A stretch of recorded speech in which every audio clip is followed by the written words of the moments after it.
Welcome back to the Algarve. Now, as you probably know if you're a regular follower of the channel, I'm between bikes at the moment. I sold my Trident a couple of weeks ago and I'm waiting for my new bike to arrive around the middle of August. If you're wondering why I got rid of the excellent Trident, there's a link to the video up here now and in the description below. Anyway, Daniel at Triumph Algarve is always willing to help out and has very kindly offered me their brand new Tiger 900 GT Pro demonstrator for the day so that I can go out for this ride in the hills with a group of friends.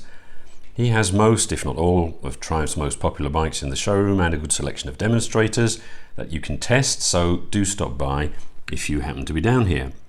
So, a quick video on the Tiger 900, how it compares to the BMW F900 XR I owned last year, the Tracer 900 that I've also tried, the BMW 850 GS, and why not, even the Trident 660 that I just sold. And I'll finish with a list of the top things I like and dislike about this bike.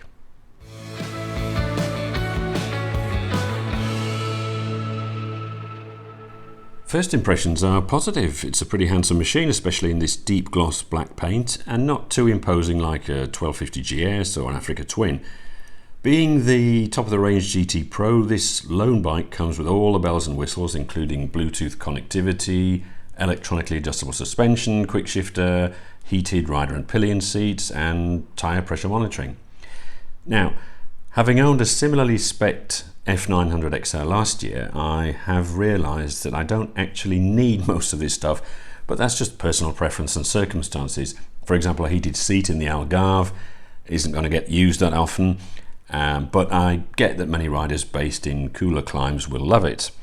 But overall, I personally would save a couple of £1,000 and get the base model. The first thing I noticed when getting on was just how balanced the bike felt. Now, I rode the CB500X again a couple of weeks ago, link in the description if you're interested, and despite being the heavier of the two bikes, the Tiger carries its weight lower down and feels noticeably less top-heavy than the Honda. The Triumph seat height is also relatively low, at least for an adventure bike, and I was able to flat foot both feet easily with my 6'2", 1m87 frame. One of the other riders in the group, who's about 5'6", 1m67, was keen to try the bike, the Tiger, when we stopped for a drink, and he confirmed that it was very accessible compared to his BMW 1200 RT. Another rider had a BMW 850 GS, which I sat on, and this did feel much taller. I could just about flat foot on both sides, but it was a real stretch. Now, having checked the figures, the 850 GS and Tiger have virtually identical official seat heights, so the difference in feeling is probably down to the Tiger's narrower seat at the front. But overall, the Tiger struck me as being a very manageable bike. The riding position is fairly upright, as is common with this type of bike, though I was surprised at how canted forward my backside felt. The handlebars aren't that much of a stretch, but they did feel very wide. So all in all, you're in a relatively sporting riding position compared to, say, the CB500X or even the Tracer that I tried last year. If you ignore the fueling issue that I'll come on to in a moment, the Tiger's engine is very smooth, ideal for laid-back cruising, touring like this. It's torquey too, but certainly not sporty like the Tracer. It's more akin to the BMW F900 XR, only less bland. It's got more oomph and a better sound, but the Yamaha still has both these bikes beaten for pure excitement. The gear change is very smooth, but the quick shifter isn't quite as seamless as the excellent one I had on my Trident, and this poor fueling at low speed can give a slightly jerky ride if you're not completely focused on the gear changes. A booster plug would no doubt remedy the problem, at least partially, but it's annoying when you have to start your ownership experience by fixing these design issues that should never really be there in the first place. I played around with the riding modes on the Tiger to see if that had any effect, and eventually just left it in rain mode, as this seemed to offer the least jerky throttle response. I don't know if this is a Euro 5 thing, but it is annoying. Brakes, well, I have to say I was slightly disappointed. I'm a fan of over-the-top stopping power and was really looking forward to trying the Brembo stylemas that Triumph very generously fitted as standard to the Tiger. Now don't get me wrong, they're very good and do the job of slowing the bike down, no problem at all, but for some reason they didn't feel as beefy as they do on the Speed Triple, which has an identical setup. I'm not sure if this is down to the way Triumph have set the brakes up on the Tiger or the extra kilos that the Tiger has to carry, but the brakes definitely weren't as spectacularly powerful as I'd been expecting. The clock is very good, perfectly legible even in the very bright sunshine we get here in Portugal. But as is often the case these days, it does give you literally more than enough information. I'm sure if this were your only bike, you would quickly get used to all the dials and buttons, but when you're jumping from one bike to another, as I tend to do, having to acclimatise to the way different manufacturers do things can become wearing. Some of my older viewers may remember how Japanese cars in the 1970s had the column-mounted indicators and windscreen wipers on the opposite sides to European cars, meaning that you were always putting the wipers on when you wanted to indicate and vice versa. Well, it's the same with bikes at the moment with all this technology, and with all the buttons there are, it can be a source of irritation. Wind protection from the screen is very good, although to be fair I didn't really go much above 100 kilometers an hour on this ride, so I can't vouch for what it's like on motorways.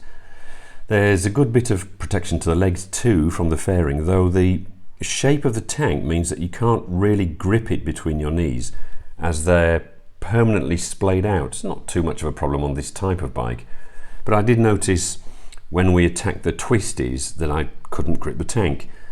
Similarly, the handling is slightly ponderous, and turning with that 19-inch front wheel will never be up to sports bike or roadster standards, of course.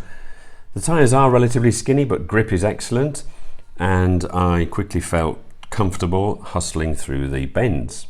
So, before I deliver my final verdict, let's run through the top things I love and loathe about the Tiger, starting with the negatives. I suppose number one negative has to be the price. £14,000, 16,000 euros for this version by the time you've added a couple of options and paid for road tax and what have you. That's a pretty hefty wedge of cash, so as I said earlier, I personally would be tempted to go for the base model, the non-pro model, and save myself a couple of thousand, unless you really need the Bluetooth and heated seats, of course. Second negative for me personally is the fact that it's just a bit underwhelming. Not boring exactly, but just not massively exciting. Now, before you all start complaining that it was never intended to be a sports bike, can I say that I know what you mean and I accept that. It's just that for me, a motorcycle has to excite me when I get on it, no matter where I'm planning on riding.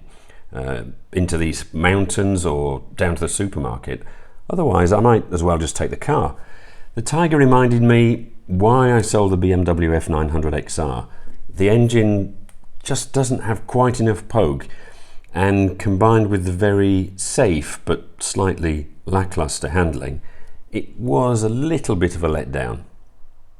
Fortunately, there are a lot more positives. It's a very accessible bike that I'm sure would be very easy to live with. It's a sort of super CB500X in this respect, very comfortable, very safe, very predictable.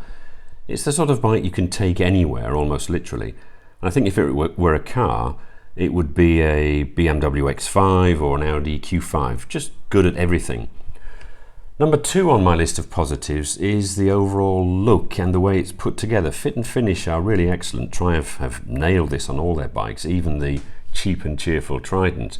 And the Tiger is no exception. Switchgear, plastics, welds, everything has been done properly, and I like that. Number three has to be the comfort. I think this is the Tiger's real trump card. And if you're looking for a bike to take you far and wide across countries in all weathers, I reckon the Tiger is the bike for you. The seat is very well padded and the suspension is spot on, offering the perfect compromise between comfort and sporty handling. I personally prefer my bikes to be set up slightly more sportily, but that's just a personal preference. I never cross continents or ride in bad weather.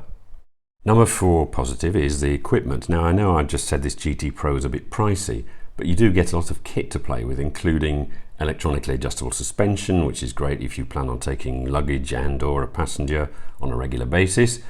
Again, on a purely personal note, I would probably go for the non-Pro model and save myself a couple of thousand, but there's no denying the Pro is very well equipped. Final positive for me is the torque of the engine. I'm a big fan of low down torque, and while the Tiger doesn't surprise you with it as the little Trident does when you first get on that, there is plenty of grunt to get you out of the occasional sticky situation. I tried to take an uphill hairpin bend in third when really I should have been in second or even first, and the Tiger just dealt with it. Very nice. So how does it compare to the competition? Well, I haven't tried them all, of course, but I tend to see the Tiger as the logical step up from the Honda CB500X. It is superior in almost every way, a lot more expensive, of course, but you do get a significant upgrade for your money. It's as well built as the Honda, just as comfortable, but it offers much more in terms of power and handling. It's also nicer than the F900XR that I owned last year. It feels more adventure, more long distance, where the BMW felt really more like a roadster that had just been jacked up a bit, like these compact SUVs that are doing the rounds at the moment. The Tiger's engine might not be the most thrilling around, but it's a lot nicer than the characterless Lonsin motor that BMW went with, presumably for cost reasons, on their F900. The obvious competitor, some would say current class leader, is of course the new Yamaha Tracer 9 GT. Now, I tried the previous generation last year and I liked it a lot. The engine is a real peach and does offer the kind of excitement I look for in a motorbike. However, the fit and finish aren't on the same level as the Triumph. The windscreen is less effective and shakes at higher speeds.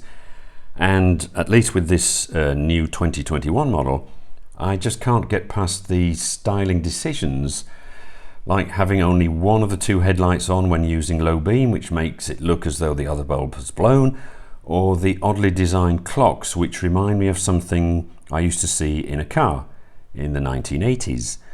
To many, these will just be superficial details, but the clocks are pretty much the only part of the bike that I actually see when I'm riding a bike, and I like to look at something nice.